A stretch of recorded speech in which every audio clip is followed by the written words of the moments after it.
Attache-lui les mains.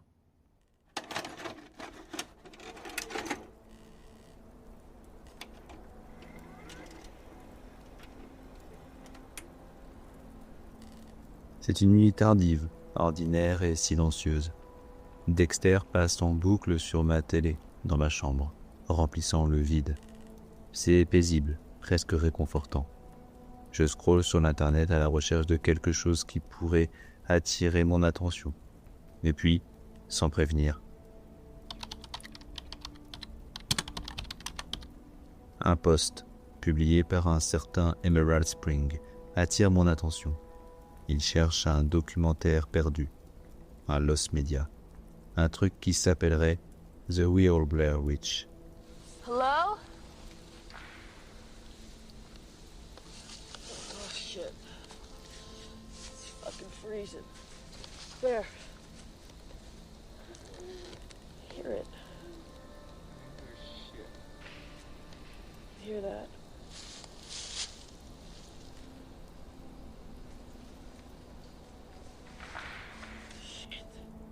Il semble n'y avoir presque aucune information sur ce documentaire et on ne peut le trouver nulle part. Je me souviens l'avoir vu à la télé. Il n'a rien à voir avec The Blair Witch Project. C'est plutôt un documentaire de type True Crime.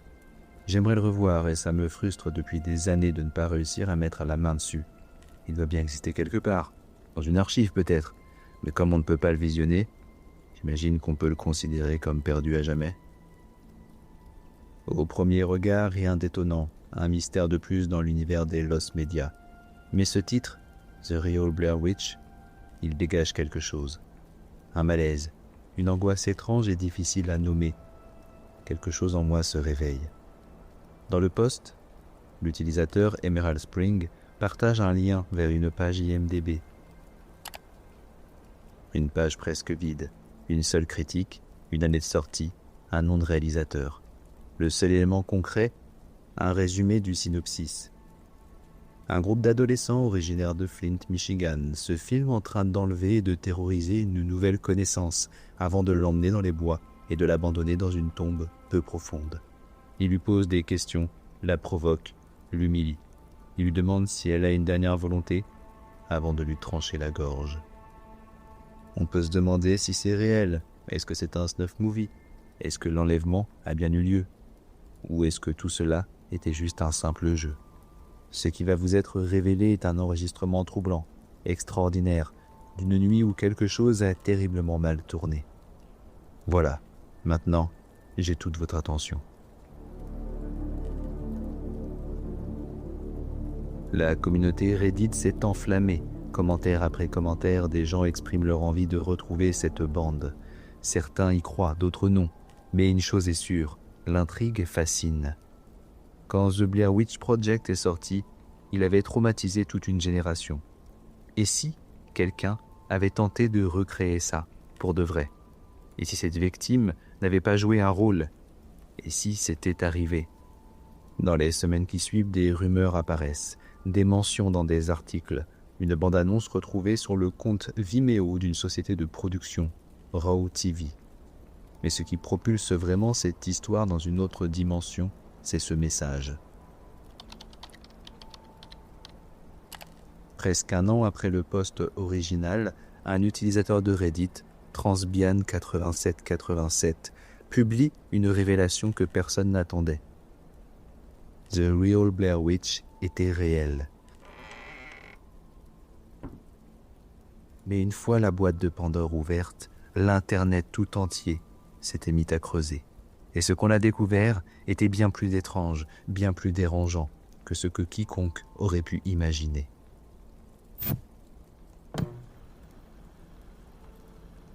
Mesdames et messieurs, en cas d'urgence, merci de vous diriger calmement vers la sortie la plus proche. Lorsque The Blair Witch Project est sorti en 1999, il ne s'est pas contenté de faire peur. Il a changé le genre de l'horreur. Ce n'était pas qu'un film, c'était une expérience psychologique, un piège mental, un miroir de nos peurs les plus enfouies. 3 jeunes réalisateurs, une légende urbaine et leur disparition. Rien que leur image retrouvée, pas de scénario visible, pas de screamer, juste de la panique. Tout était brut, instinctifs, des silences lourds entre deux respirations haletantes. Et c'est précisément ça qui a tout changé. Le succès a été immédiat, colossal. Et très vite, des amateurs de sensations fortes, caméra à la main, se sont rués vers les endroits les plus sombres, abandonnés, oubliés, tentant à leur tour de capturer quelque chose. Un phénomène était né. Des vidéos floues, des cris étouffés, des apparitions. Certaines faciles à expliquer et d'autres pas du tout. Et c'est là que les choses ont commencé à déraper. Parce que quand toute une génération commence à croire que les pires cauchemars peuvent se filmer, avec une simple cassette, il n'est plus question de fiction, il n'est plus question de jeu. Ce n'est plus qu'une question de temps avant que quelqu'un essaie de passer de l'autre côté. Nous sommes maintenant 3 ans plus tard, février 2022, Flint, Michigan, aux États-Unis. Une nuit glaciale. Daniel Taylor, 19 ans, croise la route de Travis Paia, 20 ans, étudiant en cinéma, passionné d'horreur. Il vit dans une maison avec Jonathan Cockrell, un autre passionné. Leur maison, c'est le QG, comme ils aiment l'appeler. Là où traînent leurs autres amis, James Carwill, Christina Loom et Derek Faxlinger.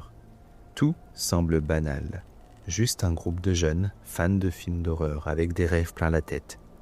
Mais le 6 mars, un mois après, tout bascule. Sans prévenir, Daniel est attaché, yeux bandés, menacé de mort. Et tout cela est filmé, sur une seule cassette. L'image est verdâtre, typique des caméras de vision nocturne. Daniel est au centre du cadre, légèrement agacé d'être filmé. Derrière la caméra, c'est Travis. Il lui demande « Que dirais-tu si tu savais que c'était ton dernier jour sur Terre ?» Elle ricane. Mais derrière cette réponse bravache, quelque chose cloche. Une ombre bouge derrière elle. Quelqu'un avance. Dans sa main, un bandeau, ou peut-être un bâillon. Et tout bascule. Travis lui ordonne de dire « Prêt ? Action !» Elle refuse. Elle sent que quelque chose ne va pas. Elle se retourne, mais trop tard. Des mains, des bras, une lutte brève mais inutile. Elle est plaquée au sol et la cassette se coupe. Nous sommes maintenant dans une voiture, toujours filmée en vision nocturne. La lumière est verte, fantomatique. Daniel est assise à l'arrière, les yeux bandés, le visage figé par la peur. Au volant, Christina, muette, le regard droit et froid. Les garçons, eux, la provoquent, la narguent. Mais dans leur voix, il y a quelque chose, un frisson de plaisir malsain. Puis, Jonathan Cockrell montre un couteau. Il le presse contre Daniel. Et les questions commencent. « T'as eu une belle vie, hein ? Quelles sont tes dernières paroles ? Si tu pouvais revenir en arrière, qu'est-ce que tu changerais ?» Daniel hésite. « Est-ce que ça filme toujours ?» Elle parle de sa mère. Elle dit qu'elle l'aime, qu'elle est désolée. Elle n'a rien à dire aux autres. Elle sait que rien ne sera entendu. Personne ne la rassure. Personne ne dit que c'est une blague. Et l'image se coupe à nouveau. La forêt est noire, épaisse, fermée. La caméra suit James. Il porte Daniel sur son épaule. Le groupe marche décidé vers un point précis. Une tombe, peu profonde. 1 mètre, peut-être 1,50 m de profondeur. Ils la déposent, là, et ils expliquent ce qui va suivre. Ils vont la blesser, l'enterrer vivante et la laisser mourir. Travis est là, au bord du trou, un couteau à la main. On enlève le bandeau des yeux de Daniel. Elle ne dit rien, elle ne hurle pas. Son visage est envahi par la confusion. Il s'accroupit, approche la lame de sa gorge, et puis, rien. Il ne la coupe pas. Il mime le geste, et Daniel fait semblant de mourir. « Félicitations, tu es morte !» Et ils se mettent tous à rire. D'un coup, comme ça, le ton change. Tout le monde rigole, se félicite, fait des saluts à la caméra. Daniel, elle ne meurt pas, non, elle est détachée. Et le groupe s'exclame. « Ton jeu d'actrice était incroyable, c'était hyper réaliste. On tient un vrai film, là. Mais Danielle, elle ne rit pas.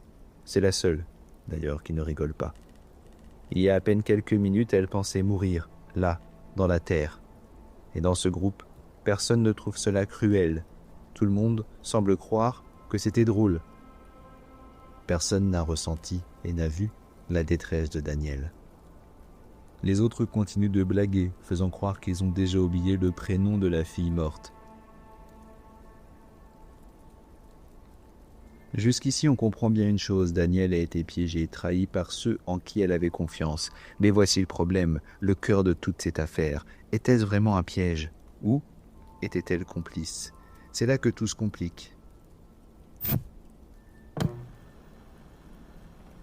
Un jour comme les autres aux États-Unis, mais à Flint, Michigan, tout le monde s'agite. Les enfants rient, les écoles se vident. C'est jour de fête, même un défilé est prévu. Quelle journée! Flint, Michigan. Autrefois ville d'or et d'acier, ville d'avenir et de promesses. Aujourd'hui, un squelette. Quand l'industrie automobile est partie, elle a laissé derrière elle le vide. Des familles brisées, des jeunes sans espoir. Le cinéma, c'était leur plan d'évasion. Une caméra, une idée et un rêve de s'en sortir. Mais ce rêve allait virer au cauchemar. Quelques jours passent. Danielle Taylor est encore en état de choc. Elle n'oublie rien. Ni le bandeau sur ses yeux, ni le couteau sous sa gorge, ni cette voix qui lui disait d'accepter la mort. Mais contre toute attente, elle revient. Elle retourne dans la maison de Travis, invitée par les autres. Et ce soir-là, le groupe se réunit. L'objectif, regarder leurs chefs-d'œuvre, analyser leurs performances. Mais Danielle a un autre plan. Si tu cries ou que tu te débats, on t'enfonce ce torcheton dans la bouche et on te balance dans le coffre. Si tu te défends, que tu acceptes la mort, et c'est ce qui t'attend, tu verras, ça ira mieux. Une fois la cassette terminée, Danielle agit discrètement. Elle glisse la bande originale dans son sac et la remplace par une autre. Personne ne la remarque. Ce soir-là, elle ne rit pas. Elle ne sourit pas et rentre chez elle plus tôt. Et le lendemain, elle dépose plainte. Dans les jours qui suivent, la justice s'en mêle.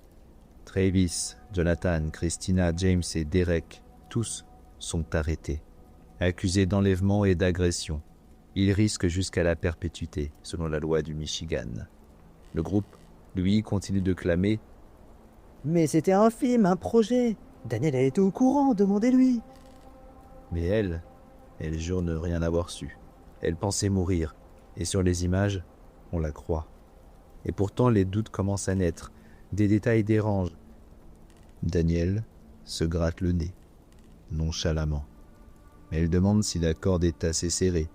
Et surtout, quelques minutes seulement après avoir joué la morte, on la voit rire. « J'ai survécu, j'ai froid et j'ai mal au bras. » Un comportement étrange quand on vient de vivre l'impensable. Un procureur s'exprime dans la presse. Il est du côté de Danielle. Le groupe avait prévu cette blague, mais la victime, elle, n'était pas au courant. Mais les avocats de la défense ripostent. Elle savait.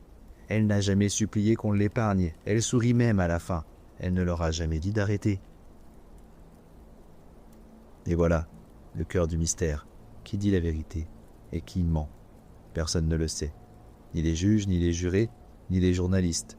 Seul Danielle Taylor savait exactement ce qu'il se passait dans sa tête. Le procès commence. La tension est palpable. Christina est la première à se détacher du groupe. Elle accepte un accord. Un plaidé coupable sur une charge réduite. Tentative d'agression avec circonstances aggravantes. Elle évite la prison, 6 mois, avec sursis. Derek, condamné à une simple amende, $200. James écope de 4 mois. Travis et Jonathan, 8 mois. Tous avec peine aménagée sous condition de probation. Autrement dit, ils sont sortis et ils ont repris leur vie. Mais le prix à payer ne faisait que commencer. Travis, le meneur du groupe, meurt le 18 avril 2006. Il avait à peine 24 ans. Derek s'éteint le 12 février 2007. Jonathan le 19 février 2014. Tous sont morts avant d'avoir atteint l'âge de 35 ans. 3 des 4 jeunes hommes impliqués dans cette histoire sont morts, moins de 12 ans après les faits. Comme une malédiction, silencieuse, implacable. Mais de quoi sont-ils morts? Les documents sont vagues, absents, inexistants parfois. Le site My Death Space évoque pour Travis une infection dentaire sévère. Derek, lui, serait mort d'une crise d'épilepsie sous la douche. Il aurait donné ses organes. Jonathan aurait sombré dans la dépression après la mort de sa mère, une overdose accidentelle lors d'une soirée. Mais rien ne prouve que ces morts soient liées directement au scandale de The Real Blair Witch. Et pourtant, l'impression persiste. Quelque chose plane encore sur cette histoire. Pendant un certain temps, le sujet ne fait plus la une des journaux.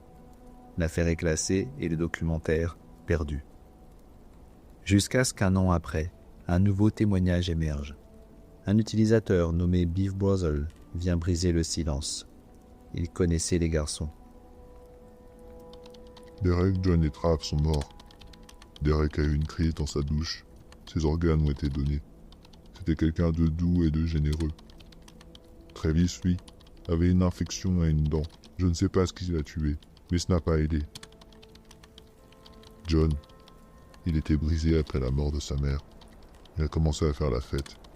Et un soir, il en a trop pris. C'était l'un de mes meilleurs amis. Je suis encore en colère contre lui parce que tout allait mieux pour lui. Tout allait bien. Le procès? Non. C'est pas ça qui les a tués. Jim, lui, il est encore vivant. Il a déménagé, il vit en paix. Et je pense que c'est lui qui a été le plus marqué par tout ça. Danielle, elle s'est excusée. Elle a dit qu'elle ne voulait pas que ça aille aussi loin. Avant tout ça, elle était déjà connue dans notre promo pour exagérer un peu les choses. Et je pense qu'au départ, elle voulait juste montrer la vidéo pour prouver que c'était une blague. Elle ne savait pas que John mettait pause entre les scènes. Ça a brouillé la chronologie. À un moment, je pense qu'elle a aimé avoir de l'attention sur elle. Mais après, tout a échappé à son contrôle. Ces mecs faisaient des blagues à tout le monde, toutes les semaines. On tournait des films d'horreur dans les jardins, c'était ça leur monde. C'était un peu comme si Jackass et Blair Witch se rencontraient. Le problème, c'est que cette fois-ci, ça a mal tourné. The Real Blair Witch est un cas à part, un récit, terriblement humain, mais aussi très flou. Une fille au milieu d'un groupe qui voulait fuir sa ville, un rêve qui est devenu une condamnation, puis une malédiction. Danielle savait-elle, était-elle complice, ou a-t-elle vécu l'une des plus cruelles trahisons qu'on puisse imaginer? On ne le saura peut-être jamais. Le film complet n'a jamais été rendu public. Peut-être qu'il a été détruit ou perdu à jamais. Mais ce qui restera, ce sont les questions, l'ambiguïté et cette étrange sensation qu'on ne saura jamais ce qui s'est vraiment passé dans cette maison au cœur du Michigan. Sur ce, je vais vous laisser. J'espère que cette histoire vous aura plu. Moi, j'ai mon épisode de Dexter à terminer.